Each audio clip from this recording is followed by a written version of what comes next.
Welcome back to the session. Okay, sir. Still, it's 11:45 right now. Once again, good morning to each one of you, and I welcome you all back to the session for another 1 hour 15 minutes. I would like to interact with you. Maybe in the last 10 minutes, I wish to interact with you, and I want to take any questions from you, and I can discuss on the question and try to give you the clarification. I hope that whatever we have discussed so far is quite clear to each one of you.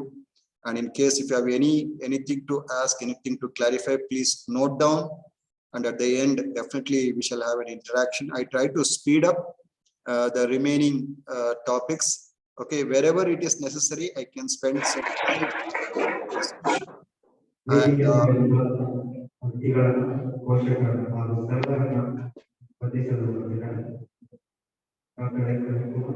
okay, there is some disturbance in the background. I request the participant to mute and then speak in case if it is necessary.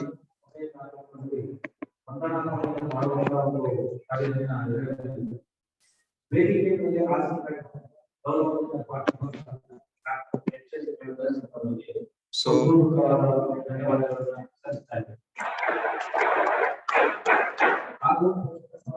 I think something is going on in the background.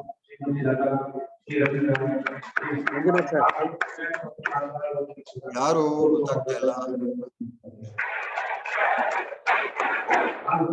Manjunath ಅವರು mute ಮಾಡಿ, mic mute ಮಾಡಿ ಮಂಜುನಾಥ್ ಅವರು. Some other activities going on. Manjunath.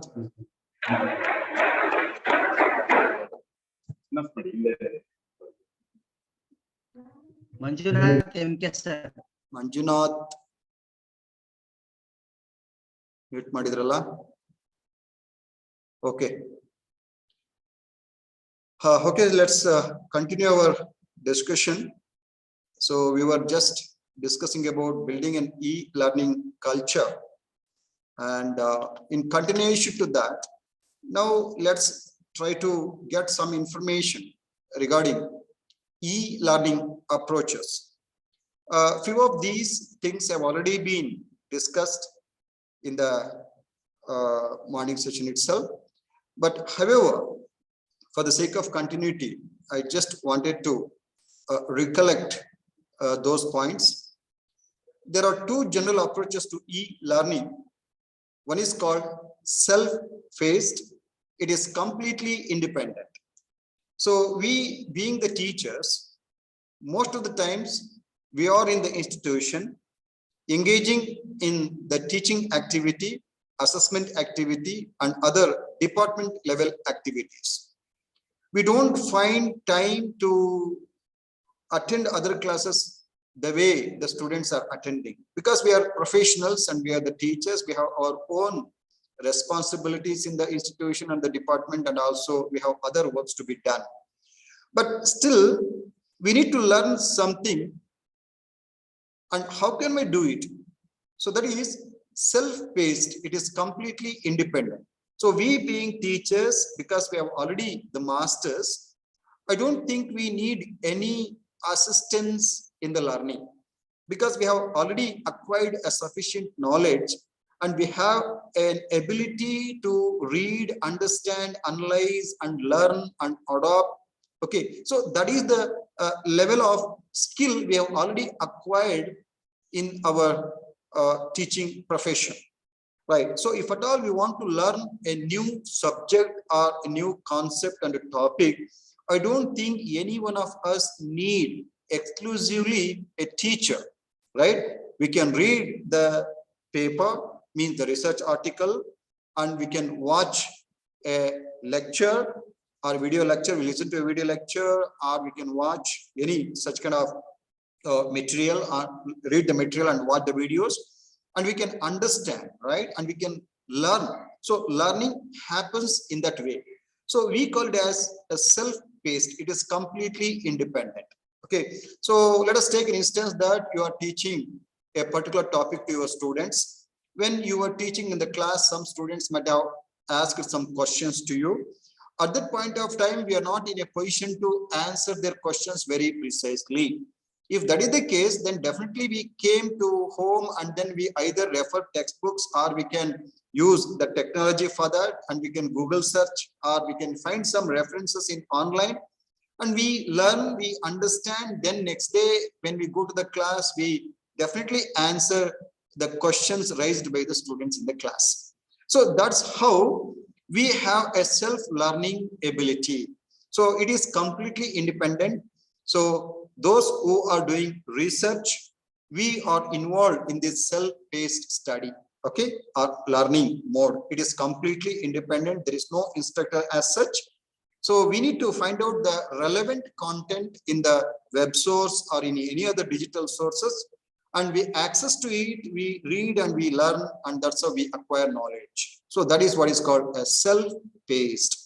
Another is called the instructor-led, which provides different levels of support from the tutors and the instructors and collaboration among the learners.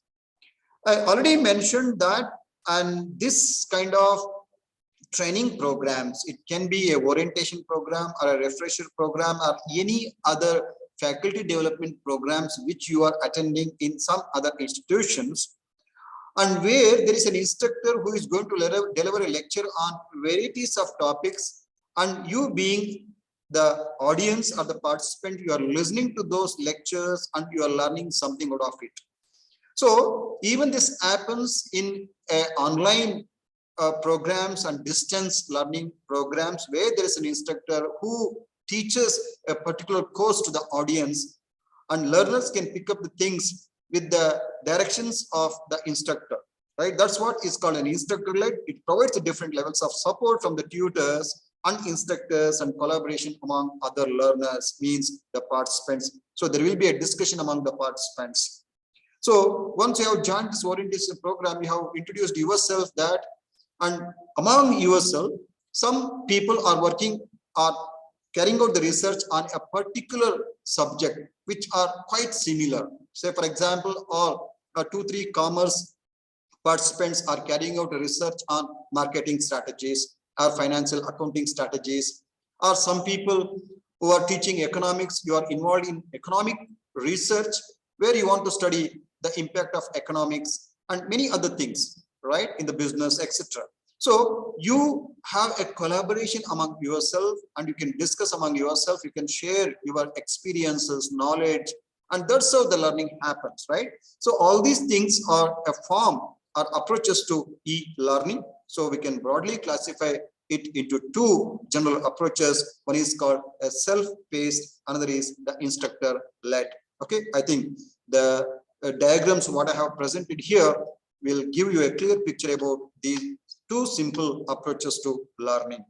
So when it comes to e-learning approaches, it can combine different types of e-learning components. Okay, if at all you want to think of coming out with such a channel, maybe if you are interested in coming out with your own YouTube channel, or you want to even start an online course, as I already mentioned, there is a provision for the teachers to start such online courses, and the UGC is going to fund for such online courses. That is under Swayam platform. You can write a proposal to the UGC with all the proposal, and you will be called for a presentation, and the committee is going to judge your content, your motivation for such a course, and how society and the students can be benefited with that course. With all such assessment, your proposal can be approved by the UGC. If that is the case, then you will be funded with sufficient money to start such a course in your institution in the form of in the e-learning platform, that is under a Swayam platform. So if you are thinking in such a direction, so definitely we need to understand the approaches and also the e-learning components. So e-learning content is important, e-tutoring, e-coaching, e-mentoring, collaborative learning, and also the virtual classroom. So when it comes to e-learning content, what are the things we need to include in e-learning content? That is simple learning resources, either in the form of text or PowerPoints or animations or video lectures, any form, right? And then interactive e-lessons, electronic simulations, and job aids, right? All these forms the e-learning content for the course you would like to offer. And when it comes to simple learning resources, here we have just mentioned few as such. It could be a doc content, or it could be a PPT or interactive e-lessons. I will show you some examples in future slides. And job aids and electronic simulations. All these things forms a e-learning content for a course, which is chosen accordingly depending upon the course you would like to deliver. So this is an e-learning content. So when it comes to e-tutoring, e-coaching, and e-mentoring, so these provides individual support and feedback to learners through online tools and facilitation techniques. So any form of the mentoring, tutoring, and e-coaching will come in this in this direction. So I already mentioned a collaborative learning. I just wanted to give you a precise definition for this in this context. So it is collaborative activities ranges from discussions and knowledge sharing to working together on a common project. Social software such as charts, discussion forums, and blogs are used for online collaboration among learners. So as I already mentioned, you're already quite familiar with these kind of collaborative learning activities because of social networks and the blogs, and even sometimes we use WhatsApp as a platform where we can create a groups and we can share material and we can have an interaction, right? So there are many such tools which I will going to mention you very late, a little later, where all these tools and techniques can be used for a collaborative learning in the e-learning environment. Okay, so the other is the virtual classroom.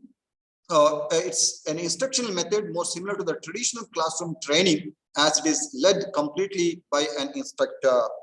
As even many of you have already attended such kind of virtual classroom sessions, where there is a teacher who has a who has a classroom environment where he writes something on the board, okay, and there are audience, and everything is live casted, where the audience at a distance place who have access to that virtual classroom through a link can get a feel that he or she is in the class and attending a lecture delivered by an expert, right? So that's what is called a virtual classroom, where you can see the image here, where the virtual classroom uses a wide varieties of tools and the techniques to make the virtual classroom more effective and productive. Okay, so through which we can assure a quality of e-learning through a learner-centered content, and the granularity means that level of detail we can incorporate it in any subject which we are going to deliver. And engaging content is also very much important.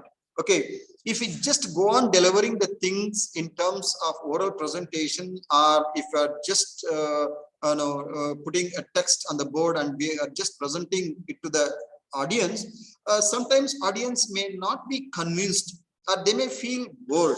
So we have to draw our attention, right? So that's what is called engaging content.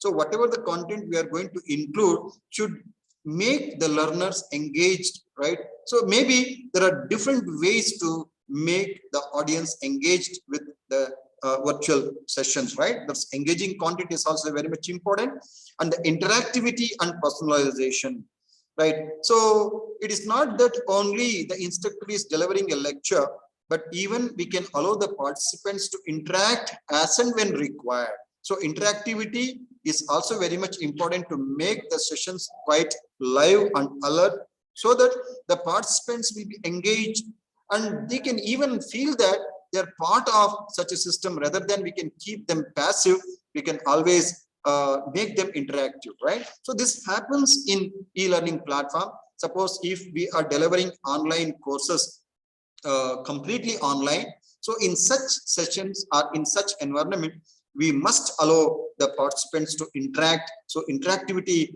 plays a significant role in understanding the subject, and it also enhances the quality of e-learning. And of course, the personalization also happens. Okay, we can even address the individual persons, right? And of course, the content what has been. Excuse me. So please mute and speak in case if it is very much necessary. But I request the participants, because you are in online session, right? OP session, I request you to be self-disciplined. I need not repeat it because you're all teachers, you are more responsible. Okay, so I request you to be self-disciplined, right? In case if it is inevitable that you have to speak to someone else, either in the department or at home, please mute and speak and then get back to the session, right? So thank you. I was just discussing about the interactivity, right? Here, the experts have suggested the 4 levels of interactivity, where in the first level, allow learners to act and react. So at this level of interactivities allow learners to apply what they have learned and respond to the feedback. So we can allow such kind of interactions among the participants, and they can interact with the instructor, right? And through which they can enhance the learning, right? Quality of learning can be enhanced. Enable effective learning through interactions. So interactivities ensure learners are actively involved in the course and learn better. So definitely when we allow participants to interact, okay, when we try to answer their questions and clarify the doubts, if a discussion happens among the participants and the instructors, definitely that makes each and everyone learn the things better, right? Enable effective learning through interactions. So the next level of interaction is improve engagement level. So interactivities are powerful assets to transform dull courses into engaging learning resources. So many times when we are delivering a lecture on a theoretical subjects, so many times we feel that it is very bored and very dry subject or something like that. So if we plan the course content in such a way that there is a scope for interactions, maybe there is a group discussion and there is an activity based and demonstration based, right, teaching and learning. If that is the case, then definitely we can enhance and we improve the engagement level so that the students always engaged in the class and the activities. For example, we deliver a particular topic or a particular content based on which we can give an activity immediately. Let the participants or the students involved in that activity, and they can apply whatever the knowledge they have learned in solving that particular problem or in addressing the issues in that particular scenario. If we engage the participants or the learners in that way, so then definitely we can improve the engagement levels, so that if we are delivering a class for 1 hour or 1.5 hours, in that period, how can we draw the attention of the participants or the students? How can we make them engaged in the sessions is also very much important. And that's what is an interactivity level at 3. And offer high knowledge retention. So interactivities help learners retain information for an extended period of time. So definitely it is the proven fact that if we just go through the text, it may be difficult for us to remember many things. But if it is visualized, if it is experienced, and if we learn through a kind of interactions and also practical experience and the knowledge, then we can remember it for a longer period of time. So that's how the interactions and the demonstration based learning and activity based learning, all those things, in addition to make the participants or the students engaged in the class, at the same time offers a high knowledge retention. Such knowledge acquired through such kind of demonstration based learning, activity based learning will make the students remember the things for a longer period of time, and that's how the interactivity level enhances the quality of e-learning. And we must remember that whether it's an offline session or an online session or any e-learning platform anyway, so the interactivity plays a significant role. So with this, when it comes to learning methods, I quickly go through some of the learning methods. So there are two ways of learning methods. One is called synchronous learning, another is called asynchronous learning. So what we are just now experiencing or witnessing is an example of a synchronous learning. So there is an instructor, there are audience or participants or the students. So everything happens right in live. Okay, that's what is called synchronous learning. Okay, so what normally happens in a physical classroom, in a similar way, it happens in a virtual classroom or in an online mode. So where there is an instructor delivering a lecture on a particular topic and the participants are listening at the same time and they can interact each other. So such a form of learning is referred to as a synchronous learning. So the learning happens now simultaneously, right? So synchronous events take place in real time, and synchronous communication between two people requires them to both be present at the given time. So you are at the other end, you are there, and I'm here, and we are interacting each other. So the synchronous communication between you and me happens here, and we are in this in this context. We are in a real-time environment. We are there, we are interacting each other, right? So the examples are chat conversations and audio video conferencing are the examples of asynchronous learning. So some of the advantages we can identify with the synchronous learning are learning happens in real time. Okay, I already mentioned the other way of learning, that is self-paced, right? So there is no instructor. You can learn with audio lectures. Maybe you can access to YouTube channel. You can search for a video of your interest on any subject. You can watch the video, or you can listen to an instructor who has already recorded the video and which is available in YouTube. So in that case, learning not happens in a real time. For example, when an instructor, because it's a recorded video, okay, so the instructor has delivered a lecture on a particular topic, and while you are watching such a video lecture, if any doubts arises, there is no way for you to interact, right? Obviously. So that's an example of asynchronous learning. But in a synchronous learning, learning happens in real time. Now, at any point of time, you can raise your hand, you can interact with me, and you can clarify your doubts. So learning happens in real time in synchronous learning. Participants can share their ideas during the training session. Continuous and immediate correction is possible. Trainers can personalize the training. So these are some of the advantages. I'm sure that you are already familiar with these types of synchronous learning, because we are already quite familiar with the technology like e-learning platforms and other things. So when it comes to asynchronous learning, asynchronous events are time independent. Asynchronous e-learning takes place at any time. A self-paced course is an example of asynchronous learning. Email or discussion forums are examples of asynchronous communication tools, right? So as I already mentioned, that there is a collaboration. Okay, we have a in a social media there is a collaborative team, and you have some doubts and you can pose a question, and whenever time permits, the participants or the people who are in that group can answer your question, right? So that's how it's a time independent. Okay, so even the learning happens in asynchronous mode as well. So some of the advantages are learning happens at the learner's convenience. Okay, because if at all you want to learn in an asynchronous mode, you have to be present. Okay, for example, if you have recorded this video and maybe it's it may be difficult, or for some reasons you could not attend a particular session. Okay, so if that is the case, if you are watching the recorded video whenever it is convenient to you and through which you can learn, right? So learning happens at learner's convenience. That is asynchronous learning. It is not that you have to be present in real time. Okay, you can watch the recorded videos and audios, and you can learn at your convenience, and that is the advantage of asynchronous learning.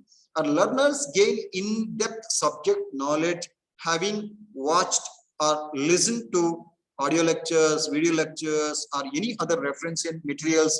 So depending upon their pace and also ability and also at their convenience. So learners gain in-depth subject knowledge in asynchronous learning. Learning is available just in time for instant access to knowledge, and training reaches all learners simultaneously, and this uniform learning across the organization at no extra cost. So in e-learning platform, both synchronous and asynchronous learning happens, and depending upon our convenience, we can adopt either asynchronous learning or synchronous learning, or even sometimes we can use both synchronous and asynchronous learning in e-learning platform. So with this, I already mentioned the blended learning. I need not explain it again, but just I quickly cover up some points regarding this blended learning. So this learning combines different training media, technologies, activities, and events to create an optimum training program for a specific audience. The term blended means that traditional instructor-led training is being supplemented with electronic formats. Okay, so that's what is called a blended learning. So we can have a offline classes, and even the offline classes can be supported with the video content and also other audio content and advanced ICT tools and techniques. Okay, so with all that, we can call it as a blended learning. So the advantages are organizations can improve training and learning effectiveness. There is an extended reach, development cost and time can be optimized, and business results can also be optimized. So with this blended learning, any institution or organization can get these benefits. Okay, even the participants can also get benefited out of this kind of learning approach. So with this, if at all we want to compare the traditional versus e-learning methods, of course, there are some limitations as well. Okay, so it's not that the e-learning platforms or online learning or classes will replace the traditional classrooms, but they are just additional techniques. Okay, in addition to the traditional classroom teaching, if we incorporate the e-learning and online learning, so we can make the learning much more efficient, effective, and many limitations what we have experienced in a traditional classroom can be overcome with the support of technology, particularly in e-learning platform. That's what is the final thing we can understand with this. So when it comes to the classroom, physical limited size and synchronous, but in case of e-learning, it's unlimited anytime and anyway. So when it comes to the content, so of course we can use a PowerPoint, transparency, textbook, library, video, and collaboration. So similar in e-learning platform, we can use a multimedia and simulation, digital library, on-demand, synchronous and asynchronous communication. Everything can happen. And in personalization learning, one path, because when we are attending classes, whatever that is delivered by a teacher, we will be able to witness only that. So we don't have an option to change as far as that particular course content is concerned or the delivery method is concerned, right? So one learning path. But when it comes to e-learning, learning path and pace can be determined by the learner itself. Okay, so that's how we can differentiate or compare and contrast. So in continuation to that, e-learning and traditional learning. So when it comes to e-learning, it is student-centered, but traditional learning is teacher-centered. And e-learning uses multimedia, traditional learning single media, and e-learning collaborative work, and traditional learning isolated. Information exchange is possible with e-learning. Information delivery is okay with traditional learning. Skill-based learning is a factual-based learning. Technology-enabled learning, bricks and board, and e-learning pull approach. Traditional is a push approach. So when we are comparing these two methods of teaching and learning, so definitely we can. I think we might have already experienced it. Okay, now just take an example that when you ask a kid to sit alone and learn something or do some assignments, what is given by the teacher in the class. So many times the kid shows some kind of resistance. They don't do it with interest. You have to push them to do the task. But when it comes to e-learning, for example, if you're teaching kids with some activity based or with some kind of demo or which kind of animations and all, then definitely students show interest. So that is what is called a pull approach. When you get an involvement and when you get an instant interest, so then you don't need anybody to guide you, anybody to advise you. You automatically interested to take up that, and that is what is called the pull approach, and that is possible with the technology in e-learning environment. So with this, there is a model for developing e-learning course. I don't think I need to go through this. Maybe in one of the sessions where an expert has delivered a lecture on e-content preparation, right? So that expert might have already explained a model for developing e-learning course, which uses various activities like analyze, design, develop, implement, and evaluate. Okay, so you need to understand what is the requirement for a particular course. So that's what is called analysis. So need analysis, target audience analysis, task on topic analysis. If you are going to start an online course, as I already mentioned, as per the encouragement by UGC and Higher Education Ministry. Okay, so if at all you want to come out with such an online course of your interest in your specialization, so then definitely you need to prepare e-learning content. So in that context, we need to do analysis. We need to understand the requirement, the target audience, and the topic, and task analysis and everything. And having understand the analysis, then you want to do the design, where you need to do a learning objective, sequencing, instructional strategy, delivery strategy, and evaluation strategy. So then the development and implementation and evaluation, right? If at all I want to compare this process with a traditional process, it is as good as you are authoring a textbook. Okay, so whenever you want to write a textbook, so definitely you have to go with all these phases. You should first understand on what topic and the subject you want to write a textbook. Who are the audience? Okay, if they are PUC students, then you have to design the content and depth accordingly. If you are writing a textbook for a graduation students or postgraduate students or for higher education like research scholars, then definitely the depth, the content, and the topics and the tasks, all such analysis altogether will be different. Okay, the granularity will be different, right? So accordingly, you design the chapters and you design the plan and the sections. And evaluation strategy means after having studied that particular topic, what are the exercises the students need to perform to better understand and apply that knowledge to solve a particular problem, exercises, questions, fill in the blanks, match the following, okay, and some other activities. So that's what is called the design and then development, where you are going to put everything into a reality. That's by using maybe MS Word or LaTeX, you are going to transform what you have written into an electronic form, right? And then you review it, and then you are going to publish it. So very similarly, even in e-learning platform also, we can design a course, we can prepare a course content in a very effective way. What are all the things that are needed? We can put all the necessary things in a multimedia, in multimedia context, richer information or a content to the audience. So that's how e-learning process happens, right? Whenever you are designing a course. So that's what I just wanted to convey here. So analysis, design, development, implementation, and evaluation. I just skip this because I believe that the other experts have already explained these points in e-content development in e-learning environment. Okay, so with this now, let me give you some information regarding e-learning tools. Of course, few of these tools have already been used by each one of you. Say example is email. So all of us are quite familiar with email because every day we are using email. right?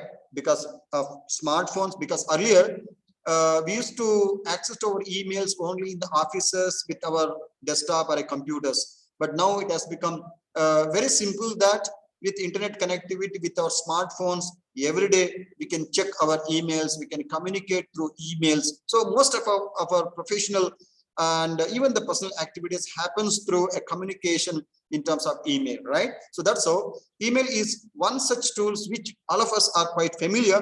I need to explain much about this, but in a teaching and learning context, how email is very much useful, right? Every teacher should have an email account, communicate with students, communicate with parents. Students can submit assignment, can have attachments, create a paperless environment, simple but effective, efficient and cost effective, right? So with email, it is possible for us to have all these things, right? So in an educational setup or in the context of learning and teaching, okay, so email offers these benefits to us.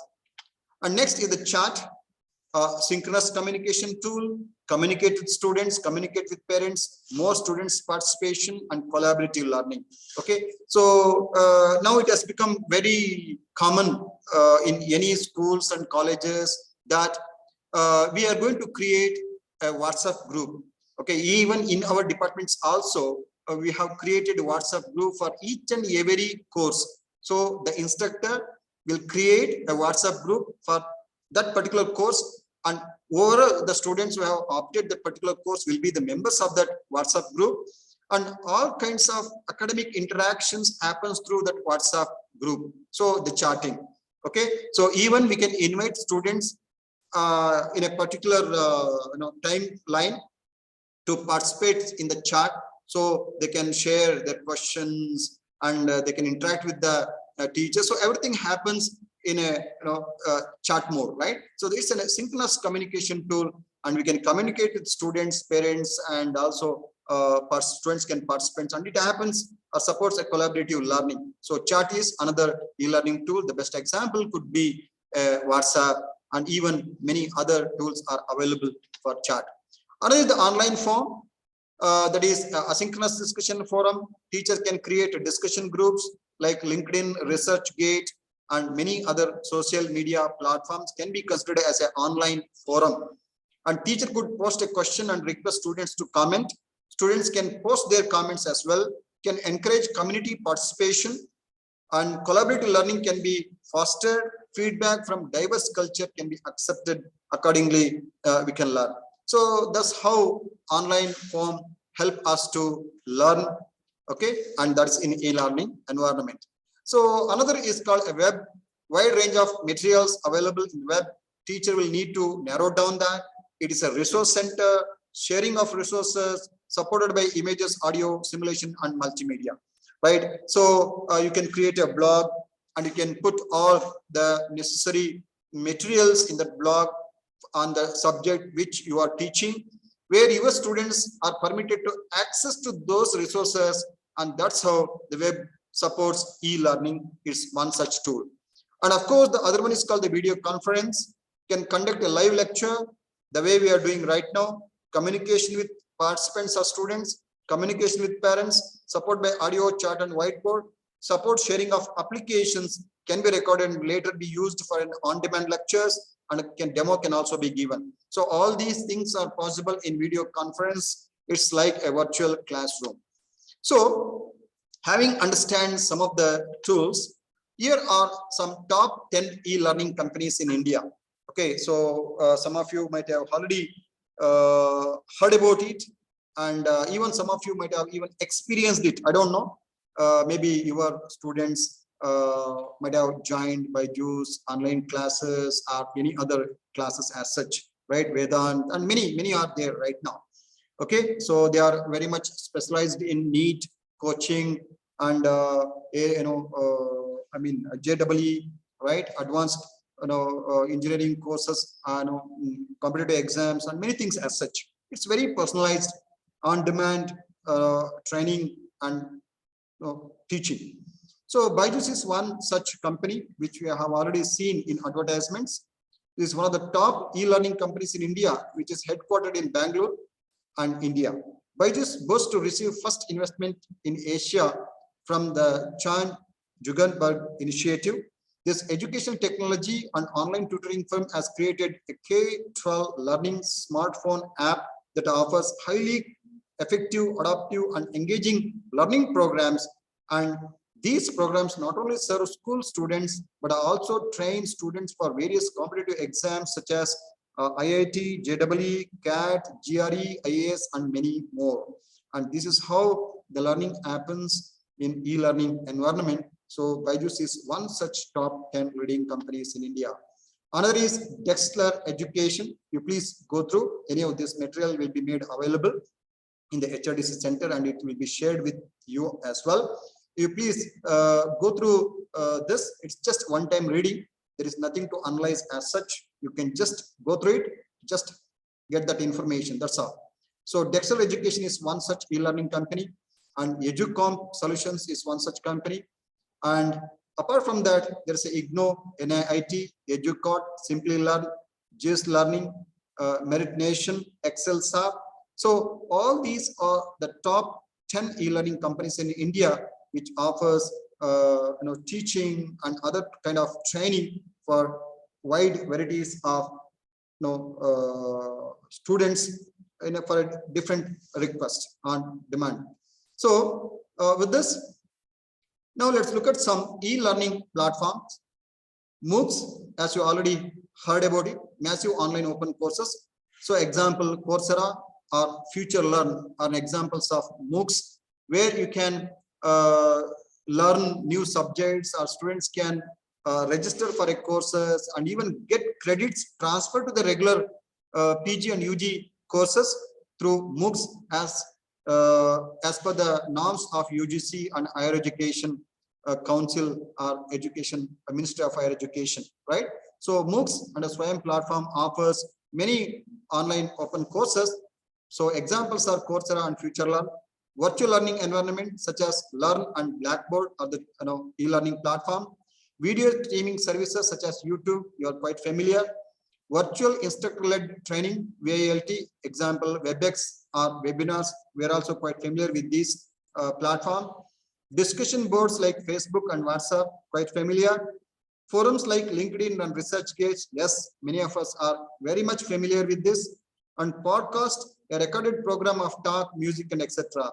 So there are many more e-learning platforms which we can make use of for our day-to-day learning and to enhance our knowledge and also to acquire much more skills in our day-to-day activities. Okay. So with this, when it comes to MOOCs, it's an online course with a video content. They enable large number of participants to learn from top universities around the world. So not only one university, right? There may be many universities which comes under MOOCs.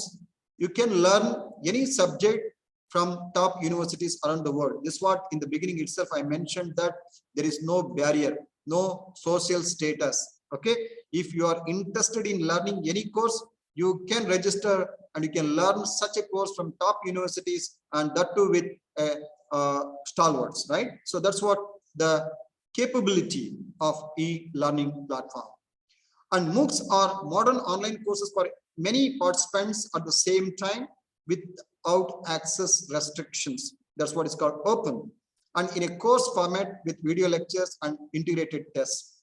MOOCs were created from the idea of covering an entire university course online and thereby making it accessible to everyone in the world.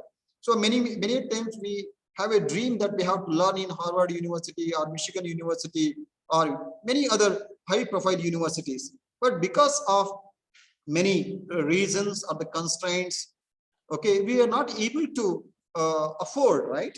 Okay, but through MOOCs it is possible. So the entire university course can be made online with MOOCs, and the intent was to democratize educational content from allied universities. So this is what is the main objective of MOOCs. So there are many e-learning platforms under MOOCs. Udemy, which has a huge variety of courses, 30-day refund policy, free certificates of completion.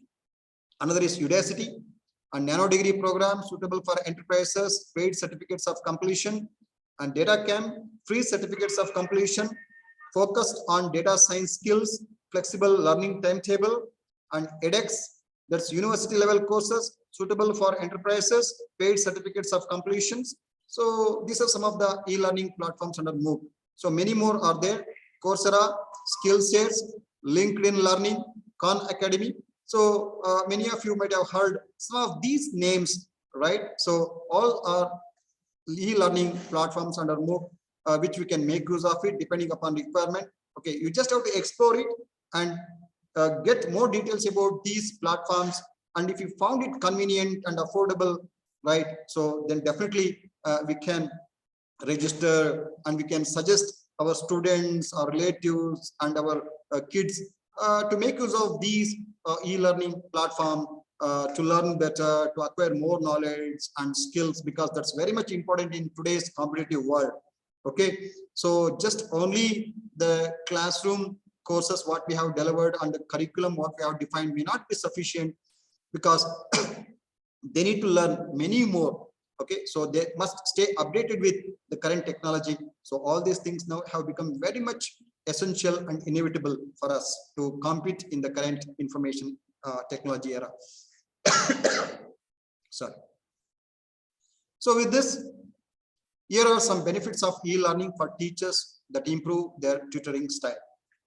So we being teachers, we are engaged in teaching, okay, and we are teaching many courses to our students. So with the help of e-learning, we can improve our tutoring style. So here are some of the benefits of e-learning for teachers that improve their tutoring style. The first one is connecting. E-learning platforms allow teachers to stay connected to their students outside of school hours in order to exchange resources, videos, ideas, methodologies, and pedagogical practices. And in fact, this happens in high-profile institutions where the kids or the parents are paying high fees, right? But now, if in future, even all these kinds of features can be made available even in ordinary schools and the government sectors, right? And that should be the dream of any government or higher education, right? So if that is the case, even an ordinary student, right, or even a government school going students can such benefits, and the teachers who are working for such institutions can also be happy teaching their kids technology and also deliver a content, okay, which is very much required to enhance the skill and knowledge of the students. So that is possible with e-learning, and that's how connecting with students even after the class hours. And also we can we can adapt the methodologies and pedagogical practices to improve our tutoring style. And the flexibility. Among the benefits of e-learning for teachers is a large variety of different resources such as videos, text, presentations, and quizzes that they can use to adapt their tutoring methods to the learning styles of their students. Innovation. The use of new technologies gives teachers the freedom to experiment in their teaching practice and the ability to make changes if something doesn't work. And that's how the technology helps teachers to understand better and demonstrate and fine-tune accordingly, right? That is what is through experimentation, and particularly useful for science teachers, right? And accessibility. Online platforms that are now available 24/7 allow teachers to develop and create their material according to their schedules and whenever they want. So because of this accessibility, a teacher can access to any of the material which is available worldwide and get the best material which can better convince their students, okay? And accessibility is 24/7 at your convenience, at your time. You can access and get the things done. So the other one is the passion-based learning. So online platform allow teachers to support their students outside the classroom and give them additional instructions on subjects like art, singing, chess, and cooking. So many things as such, and that's what is called a passion-based learning. because some students are very much passionate to singing and art and chess. So definitely you can train them, you can teach them all these skills in online itself. Okay, so that's what is called a passion-based learning. Even many times, even the teachers who are teaching mathematics or economics or commerce, so they have a very good interest and a skill in singing, art, or chess, or cooking. So even you can share your ideas, and you can teach the kids or the audience if they are interested in such kind of courses. That's a passion-based learning. So with this, efficiency can be achieved, better communication with parents can be done, it can save time, and also greener and more effective, because if we make the entire thing paperless, somewhere we can save the nature, because a paperless system will always ensure the greener, right, the green channel. So we can save trees and we can protect nature, right? So that's the advantage when it comes to ecology. That's the greener and more cost-effective way is possible with e-learning, right? That's from a teacher's point of view who want to improve their tutoring style. At the same time, benefits of e-learning for teachers that encourage self-development. So why the teachers want to attend orientation program or refresher program, or why the teachers want to do a PhD, right, or doctoral degree or postdoctoral degree? So it is for self-development, right? It's encourage self-development. So once we are engaged in a particular activity, like a teachers or an engineers or a medical practitioners, the learning doesn't stop, right? So the learning happens in our entire life. In one or the other way, we have to learn, right? So because we have to adapt to the changing environment, so learning happens continuously. Then only we can survive or we can sustain. So one way to have a continuous learning and improving our knowledge and self-development and sustainability is through a continuous learning, and that is possible with e-learning, right? So the creativity. On a daily basis, teachers are challenged to become more versatile and creative in order to attract the attention of their students.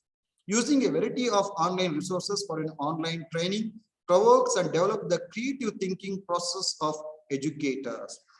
Okay, even many times in the class, I want to share with students some recent trends in the form of videos or in the form of short GIFs, okay, so that the students can get updated with the recent technology, right? Okay, maybe advancements in recent technology, like robots, how robots play sports, how robots can speak, how robots can deliver a lecture, how robots can do certain tasks, and any recent innovations and technologies we need to share with the students. It is not only the computer science or science students or teachers, even with arts.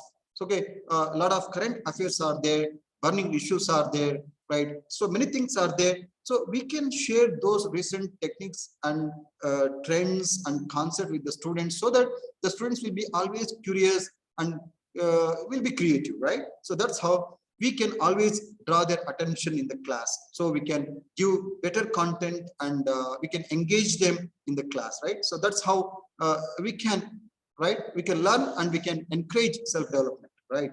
So lifelong learning, e-learning platforms are one of the channels that educators can use to deepen their knowledge and increase their skills.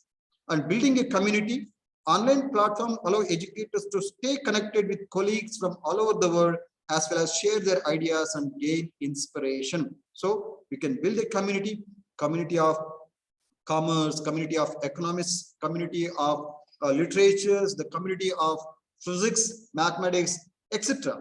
We can have a community all over the globe, and we can have a communication with them and discuss the current issues, find the solutions, and that's how we can build a healthy society and environment, and a very intellectual and knowledgeable society, which can find always solutions to the most of the problems which we are facing in our day-to-day life in the society, right? That should be our mindset.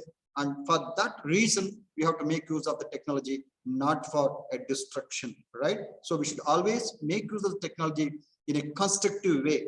And that's what is our responsibility and the ethics, being the teachers and intellectual class of people. And another is the self-reflection. Modern platforms bring more benefits of e-learning to teachers, like the ability to make audio and video recordings of their lessons and then to watch, analyze, and reflect on the same recordings afterwards. Okay, so for example, if you want to share videos of your lecture with your students, so you can record it, you can analyze it. So which points have been covered, which points need to be covered, where you want to shorten, what depth need to be done, and what supportive documents need to be added. So everything can be done offline and make the video content much more attractive, aesthetic, and with greater depth information.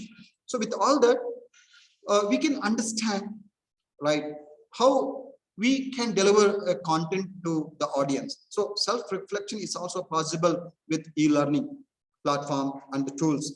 So observation means observing other educators via different online courses can be very beneficial.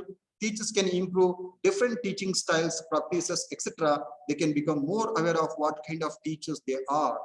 Okay, so sometimes even we remember some teachers in our life. Okay, maybe at primary school or a high school or a degree level or postgraduate level.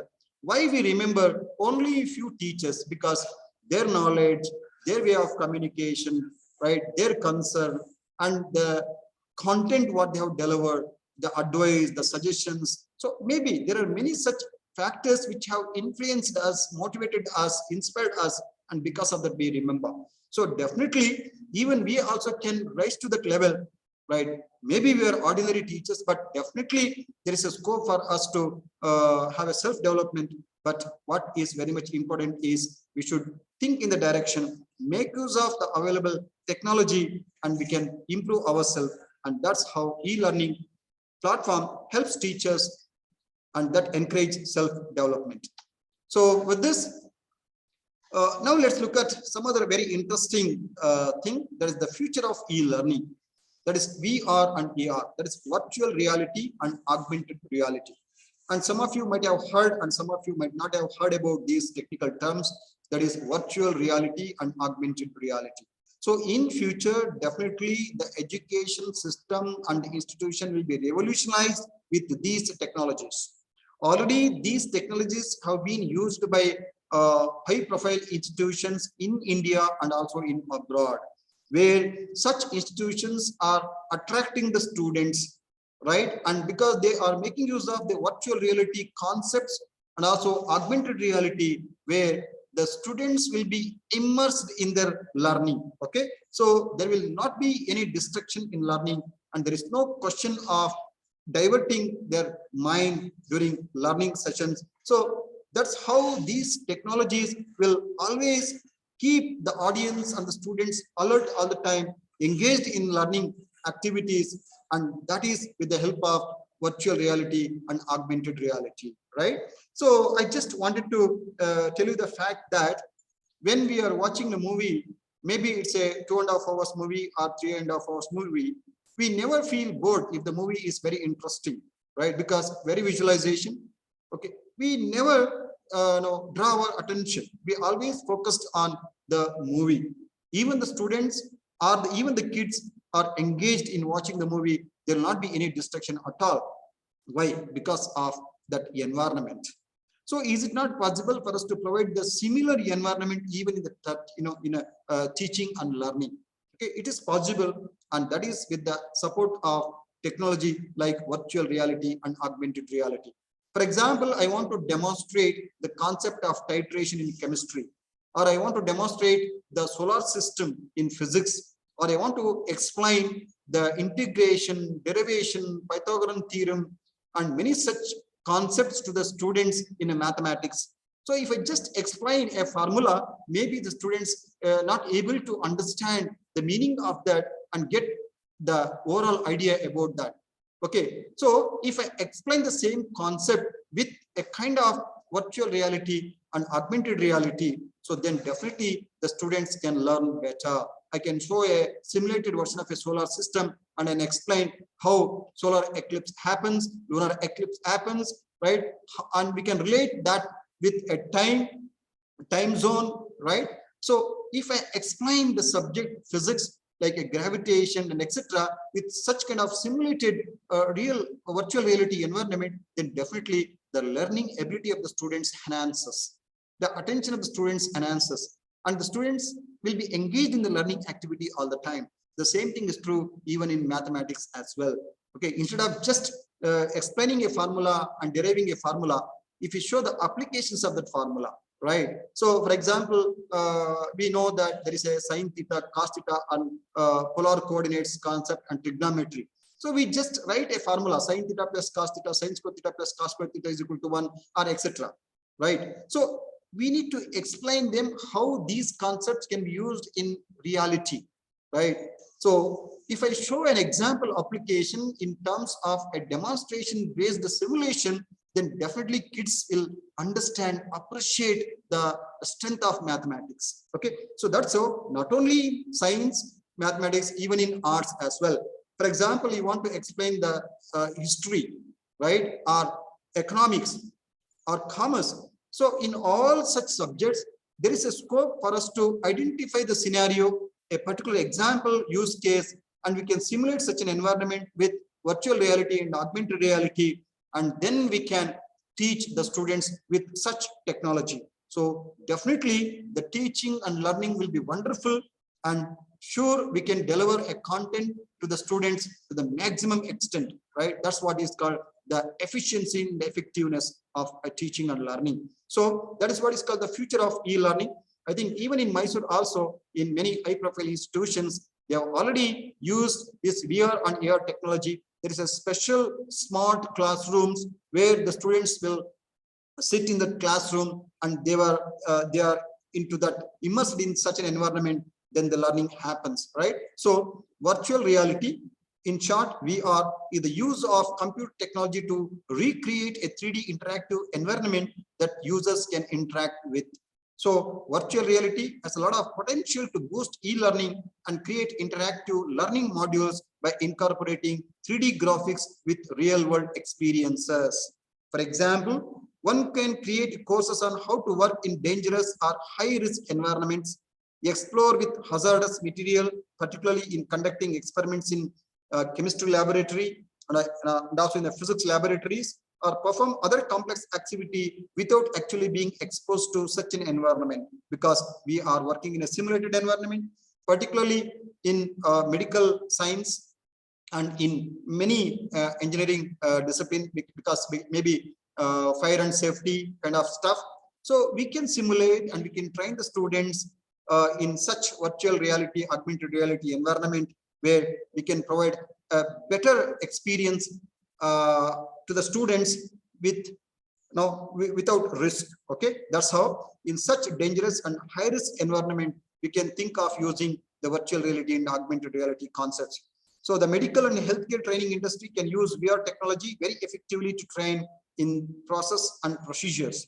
The VR environment will allow the learner to try and practice procedures without fearing the negative impact on real patients.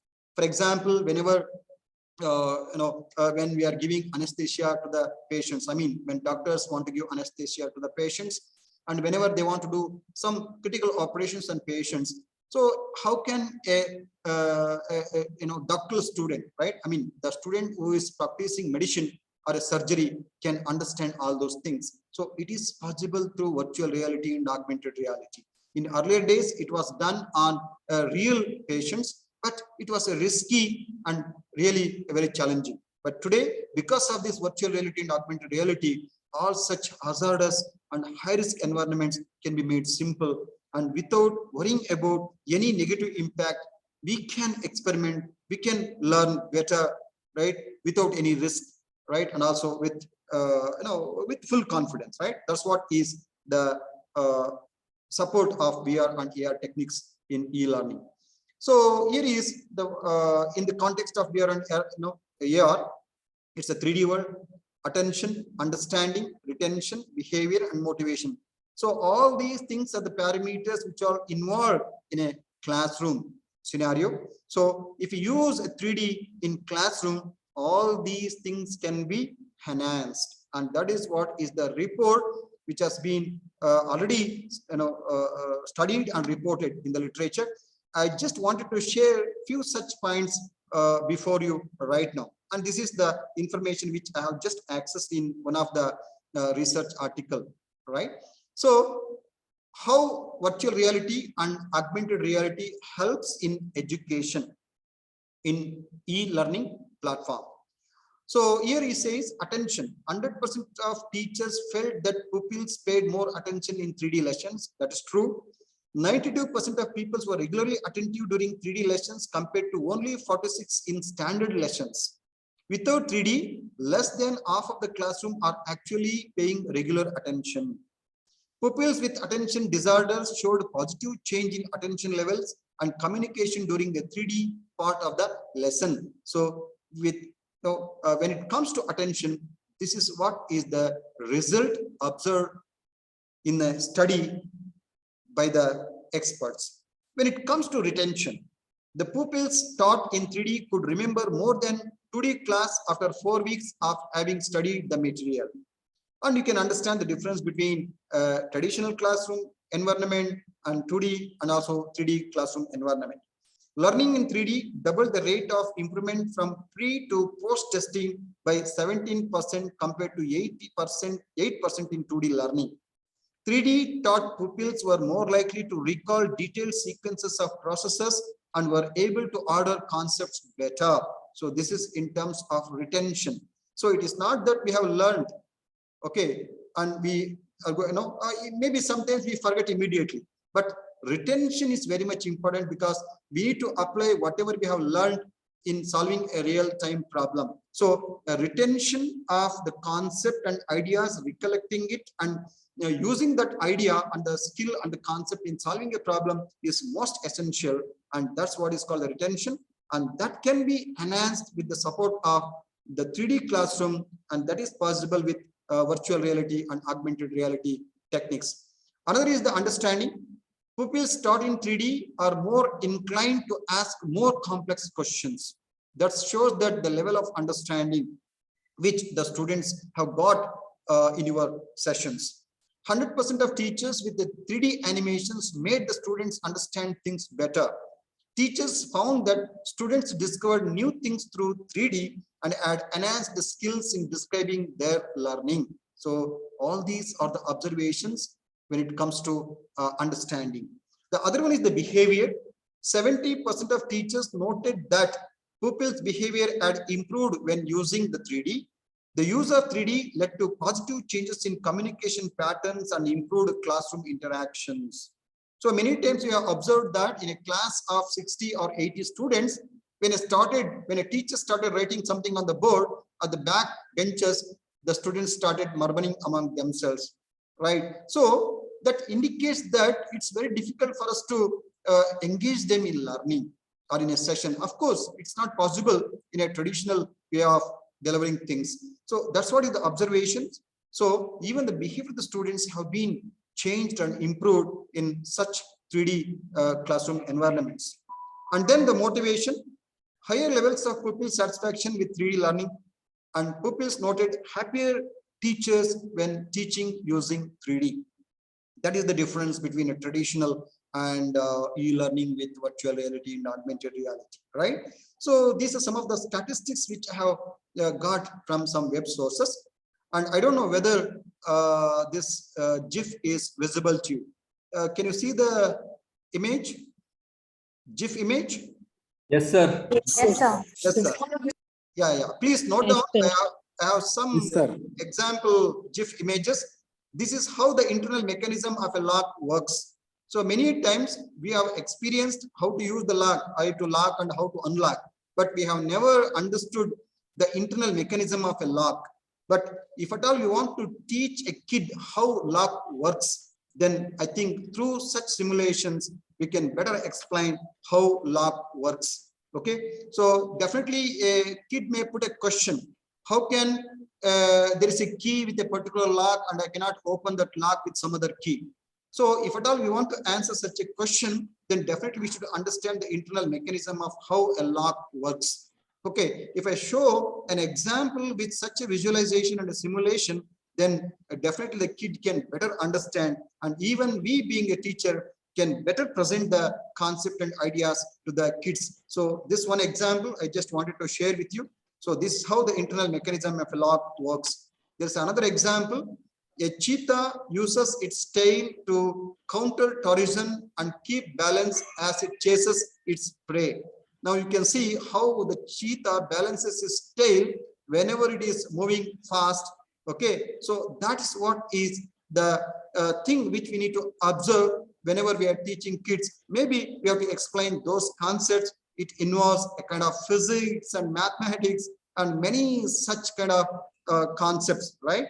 And another example is related to biology. Beans tendrils surely rotate to find solid supports to climb. So many times we have such kind of creepers and we put some poles as a support so that it can grow comfortably. So this is an example simulation where we can teach the kids how even the plants have life and how can they find a support so that they can grow, right? Such kind of simulations helps the teachers to better explain the concept and also the students to better understand the whole idea. So this is an example of a development of a human face in the womb. So many times, of course, many of us were not aware of all these things, right? Only the medical students and practitioners are able to understand this, right? But if at all, when we were teaching a biology class, I think we can explain the students regarding the embryo and other concepts. Okay, so if I have such kind of simulated videos along with audio and subtitles, so we can teach better the concept. So this simple example GIF file which shows how human face in the womb is transformed, right?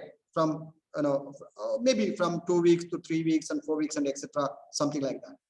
And this shows how chains are assembled.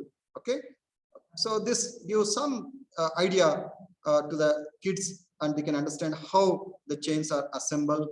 And another example is dogs cup their tongues like this to lap up water. Now look at here, we never observed it, we have never seen it, but only the experts are able to understand that. But we can give such a knowledge even to ordinary students with these kind of simulations. See how a dog, right, lap up water with its tongue.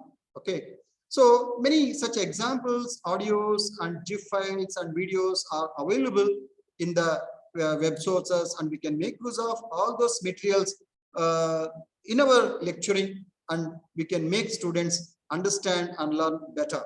So here are some practical ways of using VR technology in e-learning: training simulations and gamification and customized online courses. So gamification is particularly for the kids at high schools, and even even in the graduates and higher level PG level also we can use the gamification. It's like we can teach the kids the concept, something like they are playing game, right? It's a fun, but in that itself they are going to learn. Like, for example, we have seen in papers Padabanda, right? It's something like a game. We can make students and the kids to form a word, right? A scrambled word, and we can identify and we can put the words in in that Padabanda. So it's kind of fun, but we are getting some knowledge out of it. Okay, so that's how we can create such kind of material where we can engage the kids in a learning process. So that's what is called gamification, and that is possible with virtual reality and augmented reality techniques. And virtual reality environments can be non-immersive, like a video game is a great example of non-immersive virtual reality experience. And semi-immersive, a virtual tour can be a good example of a semi-immersive virtual technology. And fully immersive, like Birdly VR. This is a tool, I mean, an experience, an environment, one of the most acknowledged and most amazing immersive virtual reality. And this experience allows you to fly like a bird and leaves you wanting for more. So almost you are getting and feel that you are flying in the sky. So such a virtual environment can be created with the tool like Birdly virtual reality or a tool. Okay, so I think whenever time permits, you can explore all these things, so you get a better experience in all these technologies. So here is an example: augmented reality. It is a reality in an interactive experience that combines the real world and computer generated output. Examples: Google Street View. I think you are watching this GIF file. Very recently, Google has come out with one particular app which is an alternative to a current Google map. Whenever you're using a current Google map, it just shows only the path in 2D. But now the Google has launched a new technology that is a augmented reality, that's a Google Street View. If you are adopting such a technology in your smartphone, and whenever you are traveling, you will get as if you are moving in the street, so that you will get a clear picture and you can reach the destinations without anybody's support. So this is an example. See, in fact, this is what is the augmented reality. You are not seeing a real scenario, but it looks as if you are in a real environment, and that is possible with augmented reality, and that is the future of e-learning. Similarly, pitch summary in cricket, interior decoration apps, Google Glass, neurosurgery, and many more. You can search and you can find plenty of such techniques today, where the augmented realities have been explored in such scenarios. This is one of the examples. I think it is already there in Western countries, and also the advanced mobile support that, because recently Google has launched this kind of applications. Here is an example: interior decoration app. Okay, you can see, suppose if at all you want to decorate your hall, rooms like that, what kind of furniture you want to, where you can keep it, which gives a beauty to your hall. So all those things you can experiment in a virtual environment, right? Okay, so that's how actually you're looking with your mobile, your interior, actually your house only, not something else, your house only through mobile with augmented reality. And if you keep a chair in a particular position, and if at all you want to decorate the hall, how it looks after furnishing, so that you can, you can get it such a feel with this augmented reality. That's an example of interior decoration app. And similarly, a neurosurgery. Okay, you can see how the brain or any organs, human body organs, can be simulated and can be immersed with a reality, and which are of lot use for surgery, for surgeries, for doctors, and etc. Okay, so when a very high risk environment, such kind of techniques are very, very useful, and that is possible with augmented reality. And this is an example in neurosurgery. So you can find many such very interesting and curious kind of applications and technology where you will be wondering about the technology. So with this, if at all I want to summarize the advantages of VR and AR technology: risk reduction, reduced time taken to train the staff or students, increased contextualization, cost savings, emotional responses, and memory retentions, and many more. You can enumerate and you can list many advantages by the use of VR and AR techniques. And here is Edgar's Dale Conant experience. Now I just quickly go through it. People generally remember, that's learning objectives. People are able to, that's learning outcomes, right? So 10% of what they read, 20% of what they hear, 30% of what they see, 50% of what they see and hear, 70% of what they say and write, 90% of what they do. So with the support of e-learning, virtual reality, augmented reality, and simulated environments and 3D environments, we engage the students or the learners into such an experience where they feel that they have done something, right? So if we have involved them in such an environment, then definitely the learning is 90%. Okay, because it allows the learners to analyze, define, create, and evaluate, and that all these activities amounts to 90% of learning. And this is what is the Edgars-Dale Konov experience. So with this, there is a e-learning SWOT analysis. I think you can just go through it. It's easy to read and understand in a simple words. I've just recorded for the sake of understanding what are the strength, weakness, opportunities, and threats in e-learning. It's just one time reading. So with this, here is a summary. E-learning is a convenient option for organizations in certain situations where there is a need to reach many geographically dispersed learners. In a self-paced e-learning course, learners can study course materials at any time they wish.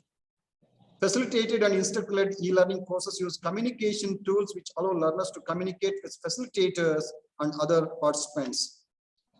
In a blended approach, e-learning sessions can be integrated with face-to-face traditional activities using a varieties of approaches.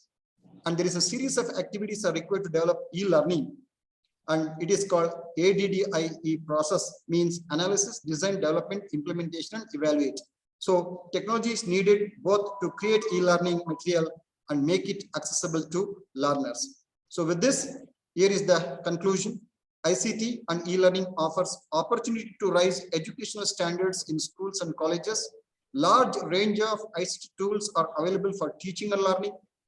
Closes the gap of digital divide.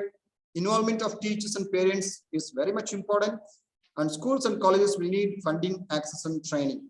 So with this, here are some of the references which I have used to prepare this material, and you can find many more in the web sources as well. So with this, I thank each one of you for your patience listening, and I thank the HRDC Center and the university for having given me this opportunity to share my little knowledge on the topic e-learning with you all today. So thank you very much. So now I'm happy in case if you have any questions.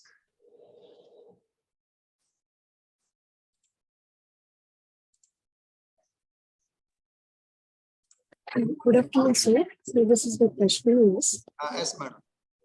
sir, keeping two things in the mind, like learner-centric approach and quality of e-learning, like interactivity and personalization, in a asynchronous learning, like example MOOCs, are they the discussion forum and email are the only tools to have an interactive one, or still there are any other